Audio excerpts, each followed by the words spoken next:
Olá pessoal, estamos de volta então para mais um vídeo. Estou muito feliz porque vocês estão aqui comigo. Espero que vocês tenham gostado dessa série de últimos vídeos que a gente está falando bastante sobre a questão do emagrecimento, tá? E hoje eu estou trazendo um tema bem legal para vocês, mas antes, gente, ajuda, se inscreve no canal, ativa as notificações, o sininho e deixa o like aqui no vídeo, né? E manda para alguém que vocês acham que vão achar esse vídeo bem interessante, tá bom? Bom, o tema que eu quero conversar com vocês hoje é um tema bem interessante e está muito em moda aí, né? Falar mal de um determinado macronutriente, né? Como se ele fosse o culpado por todos os problemas aí da composição corporal de todos os indivíduos, né? Então, gente, lógico, você já deve ter se ligado aí, estamos falando do carboidrato, né? Então, o carboidrato ele acabou se tornando vilão aí, né? Como se o carboidrato sozinho fosse responsável então pelo aumento de peso, o aumento ponderal dos indivíduos com relação, né, a um peso mais baixo anterior. Gente, vamos pensar um pouquinho, né? Será que somente um macronutriente ele é responsável por todo o problema do aumento de peso, sobrepeso, obesidade e por aí vai? Será que a gente não tem outros enormes mecanismos fisiológicos aqui que possa explicar esse aumento de peso aí da população, por exemplo, né? Nós temos aí uma determinada pandemia de obesidade mundial, né? No Brasil nós temos mais de 20% da população obesa, Estados Unidos tem quase 50% da sua população obesa. Então, acredito, quando a gente vai falar de obesidade, a gente tem que falar de uma origem multifatorial, né? A gente não pode apontar o dedo para o carboidrato e, secundariamente, apontar o dedão para o carboidrato. O que acontece? A insulina, a resposta insulinêmica, acaba sendo dita como o hormônio ruim, o hormônio da obesidade, um hormônio obesogênico. Será que é isso aí mesmo, galera? Então, olha só, eu trouxe um conteúdo bem legal para vocês, eu sei que vocês estão esperando. Então, para a gente acompanhar um pouquinho, né, como que funciona isso daí, e será mesmo que o carboidrato é vilão? Vem comigo então.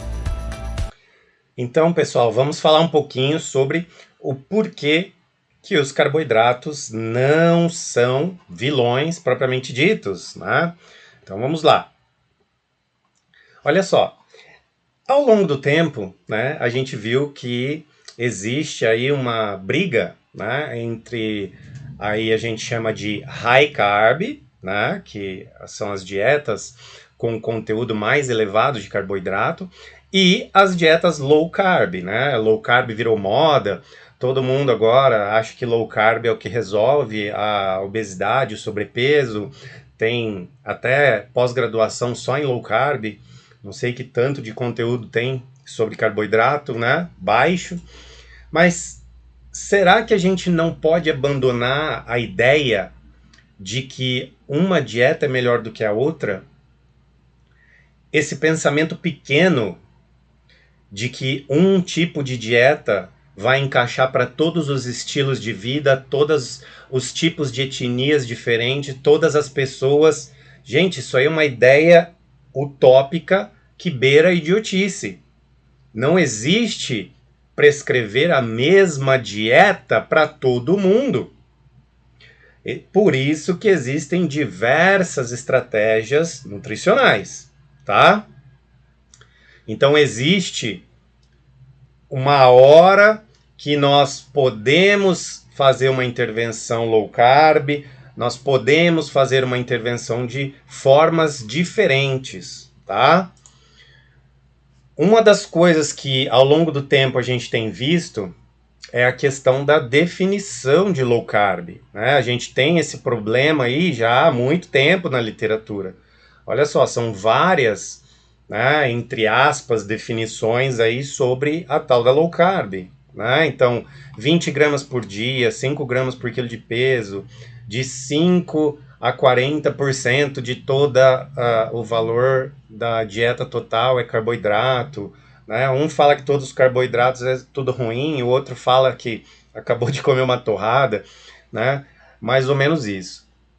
Galera, uma definição exata para low carb não existe, né? Muito menos para cetogênica, também tem um intervalozinho ali, né? Onde existe uma pequena ingestão de carboidratos. Lógico, vegetais possuem uma quantidade, né, mesmo que pequena, de carboidratos também. Então, como eu falei, galera, tem várias definições, né? Então, como eu falei, menos de 40%, menos de 200 gramas dia, entre 50 e 150 gramas. Alguns autores colocam subdivisões diferentes, muito baixo em carboidrato, moderado em carboidrato, né? Então, a gente tem algumas dessas definições aí na literatura científica, tá? Bom, uma das primeiras coisas que a gente tem que entender, quais alguns efeitos principais de uma dieta onde existe pouca quantidade de carboidrato? Bom, redução da insulinemia, redução da lipogênese, né, a produção de gordura, né, principalmente gordura no tecido adiposo branco, né, então principalmente gordura subcutânea, melhora da redução, melhora da composição corporal e redução da retenção, né, retenção hídrica aí, né, onde ocorre maior perda de peso no início da dieta. Vou mostrar para vocês também um pouquinho sobre isso. Só que, galera, isso também acontece com outras estratégias nutricionais. É aquela mesma história que eu falei para vocês do jejum, né? Não existe uma dieta melhor do que a outra. O que existe são pessoas que conseguem, tá, realizando ali um determinado plano alimentar com uma estratégia pré-moldada e se encaixam melhor. Mas toda dieta, né, com déficit calórico programado, calculado, ajustado, vão trazer esses benefícios, ok? E aí, lógico, como eu falei para vocês, a insulina, tá, ela ficou sendo caracterizada como um vilão, porque a resposta insulínica à quantidade de carboidrato, ela é maior do que nos outros macronutrientes. Será? Né? E aí o que acontece? A insulina virou um hormônio besogênico, agora vamos fazer uma dieta para manter a insulina baixa, e aí começou a criar esse monte de factoides relacionados aí à fisiologia, né, endócrina do nosso pâncreas, a resposta aí com os carboidratos, né? A grande tal da fisiologia de boteco. Gente, a insulina é um hormônio extremamente importante e ela só não faz o ajuste glicêmico, tá, do nosso organismo, como ela tem inúmeras outras ações. Tem ação no sistema nervoso central, tem ação nos músculos, tem ação no tecido adiposo, tem ação sobre fome e saciedade. Gente, a insulina faz um monte de coisa, tem um monte de papel, né? Tem ação permissiva aí na síntese proteica, tem ação direta na diminuição da degradação proteica, tá? Agora, presta atenção aqui, ó. Inibe a lipólise, que é a quebra de gordura, e estimula a lipogênese, que é o quê? A criação, entre aspas, né, de gordura, né? A gente chama de processo de esterificação de gordura ali no tecido adiposo. E essas duas características, né, geraram aí problemas, tá? Onde surgiu todo esse problema e apontar o dedo então para o carboidrato e para a insulina, tá? Então, o que aconteceu? O que foi postulado ali? Quando eu tenho um aumento da ingestão de carboidrato, eu também tenho um aumento da minha insulinemia, aumentando então, né, a lipogênese, o aumento da gordura e diminuindo a lipólise e a quebra de gordura. Isso leva a um aumento da gordura corporal total e a obesidade. Usando essa mesma lógica, algumas dessas pessoas acabam fazendo esse mesmo raciocínio inverso. Então eu tenho que diminuir o carboidrato, assim eu diminuirei a insulina, assim eu diminuirei a formação de mais gordura e aumentarei a quebra de gordura, diminuindo a gordura corporal. Será? Será que é só a insulina a única e exclusiva responsável pela lipogênese e pela lipólise? Por isso que eu falei para vocês que é a fisiologia de boteco, né? Pensamento linear, só em uma via, não entende o organismo humano como um complexo multifatorial que a gente depende de ambiente, depende de pensamento, depende de estímulos externos, depende de densidade energética alimentar, né? Pensando dessa forma, a gente pega a primeira lei e a segunda lei da termodinâmica e joga no lixo, né? Nós temos que entender tudo isso para a gente conseguir entender todos os vídeos passados que nós falamos, tá? Sobre emagrecimento, defesa do nosso organismo contra emagrecimento, né? Aeróbio em jejum, queima mais gordura, não queima, emagrece mais, emagrece menos. Assiste os vídeos anteriores ali, tá? E olha só, galera, toda vez que a gente faz uma refeição, tá? A gente aumenta a nossa estimulação, né? A nossa liberação insulinêmica através dessa alimentação. Nos momentos entre as refeições, né, que está em azulzinho aqui, e enquanto nós estamos dormindo, existe o quê? Uma redução na liberação de insulina. Óbvio, mas isso é algo normal no organismo humano, gente. Tá? Isso acontece normalmente. Aonde, principalmente, né? Aonde que isso aqui está todo zoado, todo zicado e não funciona direito?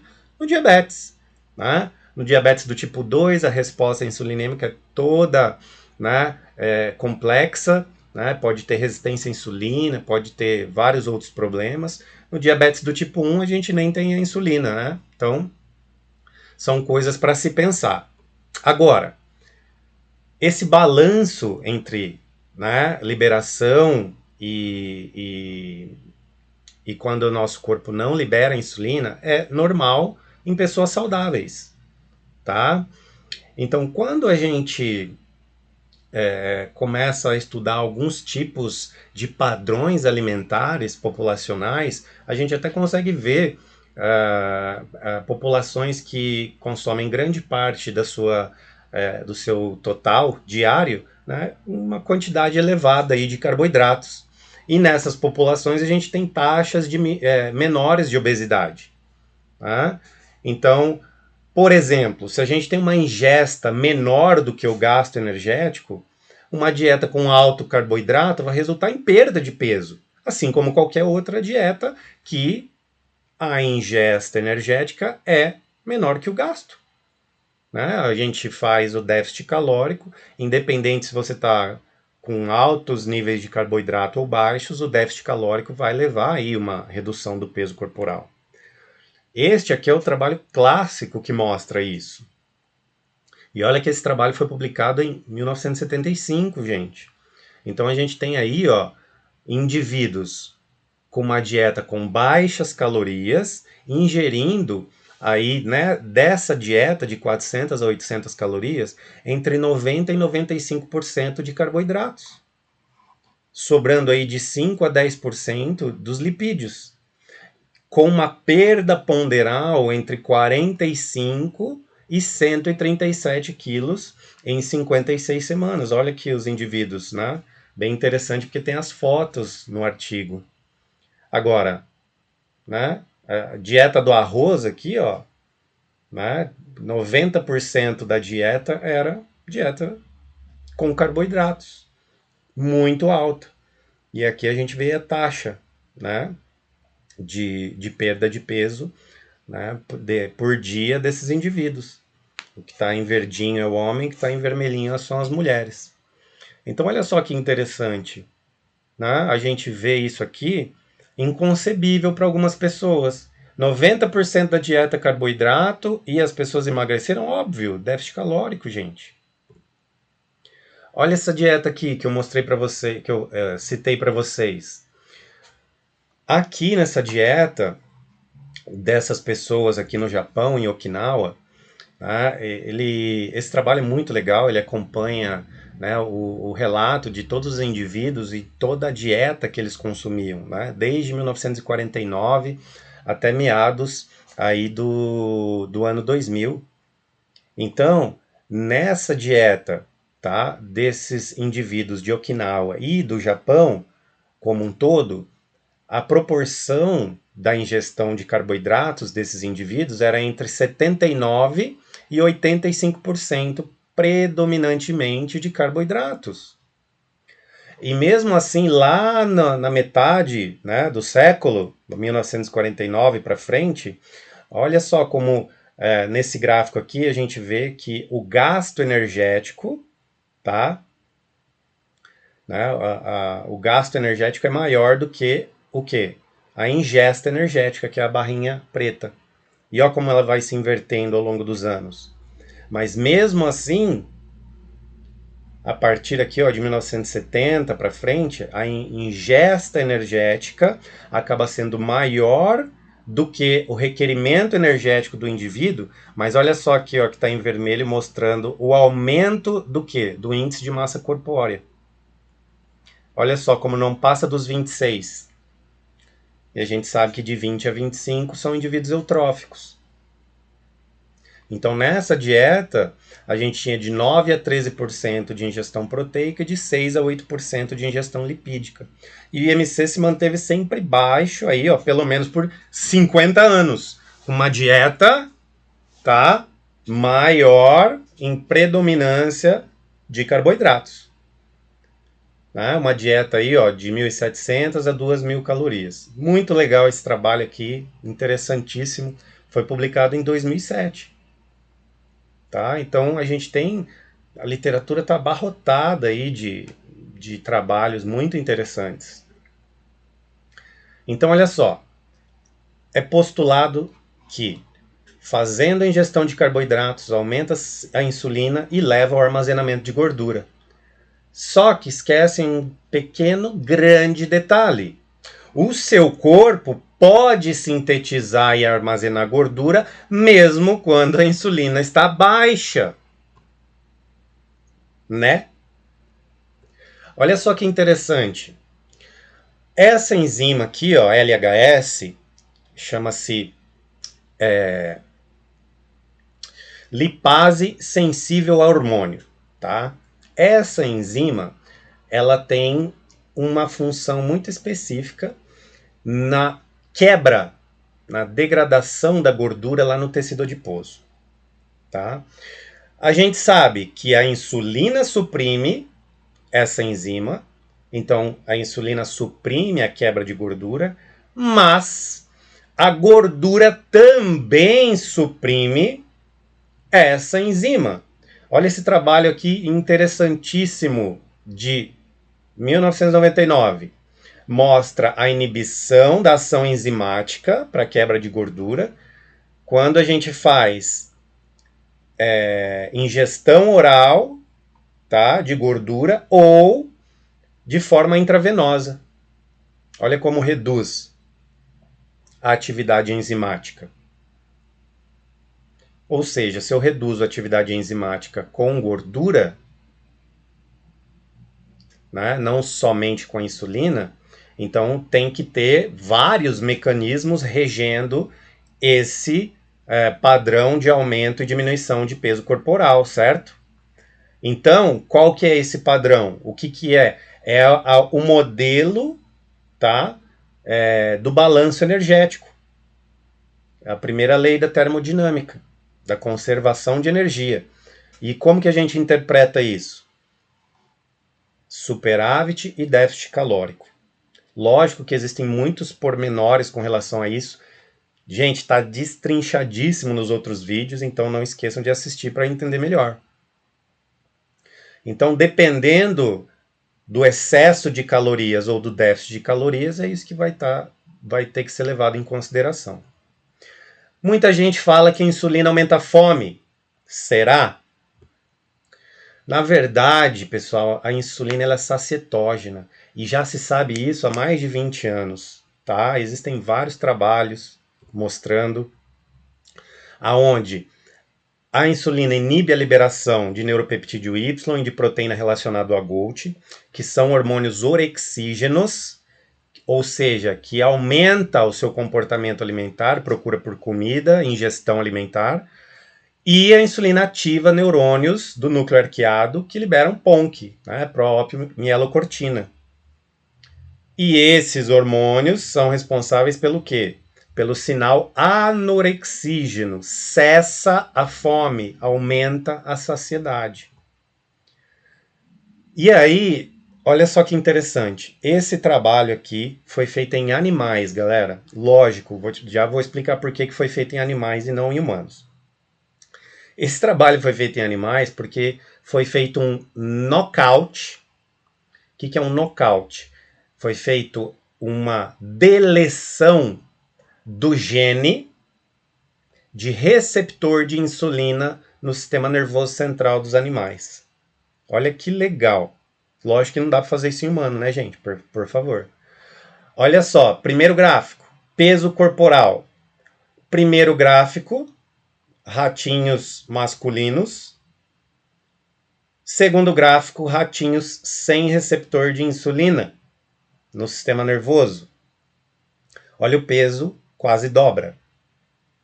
Nas ratinhas, olha o peso corporal e olha o peso corporal triplicando, quadruplicando quando existe o knockdown, a deleção desse receptor. Aqui no segundo gráfico, conteúdo de triglicerídeos no fígado, no músculo, e aqui a gente vê, ó, na coluna preta, os ratinhos que eram nocaute, deleção do receptor de insulina, uma quantidade de triglicerídeos bem maior, certo? Gráfico 3, quantidade de tecido adiposo. Tecido adiposo, primeiras 4 colunas, tecido adiposo epididimal, mesentérico, segundas 4 colunas. Terceira coluna, retroperitoneal, ou seja, vários locais, né, no corpo do animalzinho de concentração de gordura. E o último aqui é tecido adiposo marrom, tá? Não vem ao caso aqui porque nós estamos vendo a concentração de gordura no corpo. Então, olha só, coluna preta, aqui são os animais que foram nocauteados para receptor de insulina no sistema nervoso central. Maior quantidade de gordura no fígado, no músculo, em várias regiões, né, de tecido adiposo no organismo e muito mais peso corporal. Certo? Bom, muita gente fala que o pico de insulina faz mal, é ruim. Muita gente fala que o pico insulinêmico, né, só ocorre com carboidratos. E essa é aquela velha fisiologia de boteco que eu falei para vocês, né? Olha só, eu trouxe vários trabalhos, mas aqui no slide só coube 4. Olha só, primeiro gráfico, trabalho de 2010. Resposta insulinêmica a 21 gramas de proteína e 125 gramas de carboidrato. Resposta insulinêmica a 75 gramas de proteína e 75 gramas de carboidrato. Praticamente a mesma resposta. Está aí no gráfico para qualquer pessoa ver. Trabalho de 2010, aqui o segundo gráfico. Olha só. Resposta insulinêmica a 51 gramas de proteína e 11 gramas de carboidrato. Isso aqui foram shakes dados para os indivíduos. Então pegaram aí ovo, peru, peixe e whey protein. Olha só a resposta insulinêmica, ó. Tá uma escadinha, né? Whey protein, maior resposta insulinêmica. Em segundo lugar, peixe. Em terceiro lugar, peru. Em quarto lugar, os ovinhos. Né? Aí o pessoal, mas demora muito para ter esse pico? Não, não demora muito não. Tá aqui o gráfico, ó. Rapidinho, 20 a 30 minutos, pico insulinêmico. No mesmo trabalho já mostra isso também. Trabalho da Louise Burke, mulher especialista nesse assunto aí, ó. É uma das maiores autoridades em nutrição esportiva do planeta na atualidade. Resposta insulinêmica a leite desnatado, extrato de soja, bife, ovos e uma refeição líquida, né, contendo proteína. Todos têm resposta insulinêmica. Qual que é maior? A refeição líquida aqui, ó, contendo whey. Bate com esse outro artigo de 2010. E essa tabelinha aqui, ó, o trabalho mais antiguinho daqui dessa lista, olha que legal. Resposta insulinêmica do arroz marrom e do bife, tá aqui, ó, bem semelhante. E olha que legal nesse artigo, na discussão deles, né? Lógico que eles fizeram resposta glicêmica e insulinêmica de vários alimentos, 38 alimentos. E essa resposta glicêmica dos 38 alimentos só explica 23% da variabilidade na secreção de insulina. Ou seja, tem muita coisa além do que falar, é só carboidrato que estimula a insulina. Pelo amor, né? Vamos cair para cima aí, estudar fisiologia, né, galera? Então, possíveis problemas com os carboidratos. Óbvio que tem problema. Tem problema em consumir muito de qualquer macro, tá? A gente tem problemas com carboidratos refinados, porque eles têm muita palatabilidade e densidade energética, tá? E carboidratos refinados têm um alto pico glicêmico, muito alto, e da mesma forma que esse pico é muito alto, ele baixa rapidamente. E existe uma tendência de diminuição da saciedade, né? Então essa densidade energética faz mal para a saciedade. Então esses alimentos com alta densidade energética, que não são tão saciantes, né, quanto os alimentos com uma densidade energética menor. É aquela velha história, uma barra de chocolate, né, 480 calorias. Um prato, arroz, feijão, bife, salada, tem aí 300 e poucas calorias. Isso dá uma baita diferença, tanto em volume quanto em estimulação da saciedade, né? E aí alguns falam que é melhor para perder peso, e aqui eu trouxe algumas revisões, tá? Essa primeira é uma meta-análise de estudos clínicos randomizados, tá? Publicada em 2012 já, ó, 10 anos atrás. 23 estudos, tá? Não houve diferença estatística entre dietas com baixos carboidratos ou baixas gorduras, né? Sem diferença nos níveis de insulina e glicemia, gente. Independente aí, ó, de ser high carb ou low carb. Esse trabalho de 2016 incluiu 11 estudos, mais de 1.300 participantes, né? Então, olha só, na perda geral, o low carb, nesses 2 anos de duração, teve 1,6 quilos a menos, tá? Aí, o que aconteceu? Nos estudos com 2 anos a mais, 2 anos ou mais, não teve diferença, tá? Na perda de peso, aí na perda ponderal dos indivíduos. Esse outro trabalho de 2016 analisou 15 estudos com mais de 1.400 participantes, tá? Então, esse é um primeiro estudo que comparou o efeito na massa gorda e no peso corporal.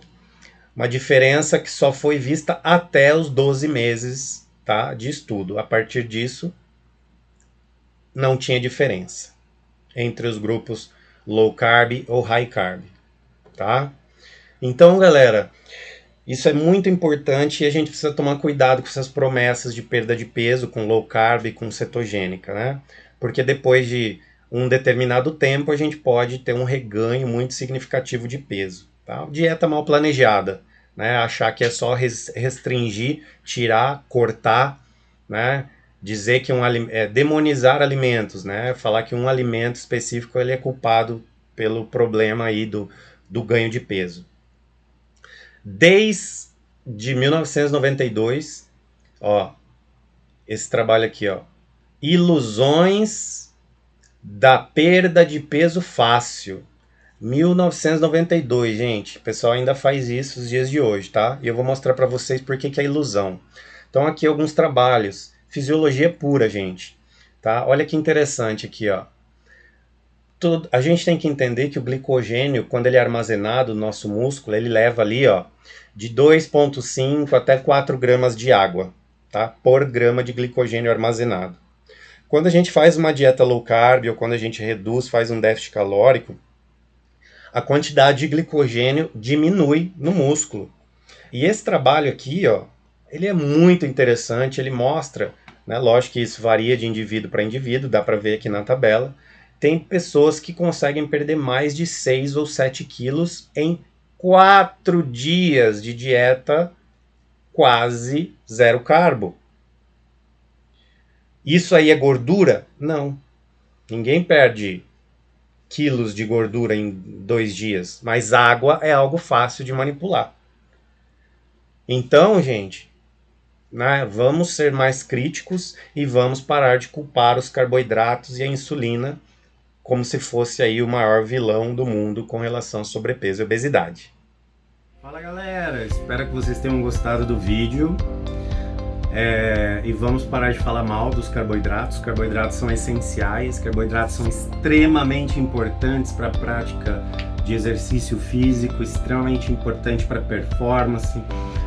Vamos parar de demonizar alimentos, né?